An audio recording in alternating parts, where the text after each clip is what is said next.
આજ તો બપોરે આવી ગયા સગાઈના જમણવાળા બપોર પછી થઈ ગયું એક પક્ષીનું દુઃખદ અવસાન. મસ્ત મજાની હવાર પડી ગઈ હવાર હવારના જાગી નહીં તૈયાર થઈ ગયો. હવે આપણે જાનું વાડીએ. અબે સાલે આવી ગયા વાડીએ ને હવે આપણે કરવાનું ભીંડાનું એનાલિસિસ. અરે રે મારો ભીંડો તો ઉંદરડાએ કાપી નાખ્યો હે. હેઠે ભીંડા સામે ઉંદરડાએ દરકી નાખ્યો ને ઉપર આકાશમાં તો સંકટ સમયના વાદળા ઘેરાઈ ગયા હે. એટલે આપણે આટલું બધું દુઃખ એક હારે साला ये दुख का खत्म नहीं होता बे. પછી વારા ફરતી કાળી ગાને ધોળી ગાને રાતી ગાને પાણી પાઈ લીધું કોંડી થઈ ગઈ ખાલી નાવ જવું પડશે મોટર ચાલુ કરવા. કરી દીધી મોટર ચાલુ. હવે આપણે જાનું ગામમાં સગાઈને જમણવારમાં. ઘરે આવીને મોટું થઈને બાપલા જેવો તૈયાર થઈ ગયો નીકળ્યો જમણવારમાં. રસ્તામાં હીરાના પરિણને બેન ઉપર લીધા ઉપર જતા વિશાલ કઈ આવી ગયા જમણવારમાં. આયા તો બહુ મોટી લાઈન હે.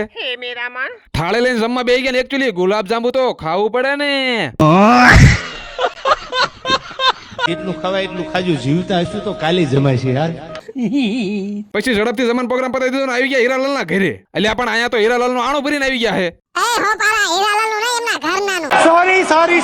પછી ઝડપથી પિકઅપમાં બધો સામાન ઉતારી લીધો નીકળી ગયા વાડીએ. હવારે મોટર ચાલુ કરી આમાં બંધ કરવા જવું પડશે ને. રસ્તામાં આપણને જોવા મળી ગયું એક મરેલું પક્ષી. પછી ઝડપથી મીઠાને થેલીને કોદાળે લઈ આવ્યા પક્ષીને દાટવા કે નાખ્યો ખાડો. પછી પક્ષીને મૂકી દીધું ખાડામાં માથે નાખી દીધું મીઠું ઉપર ઢાંકી દીધી ધૂળ.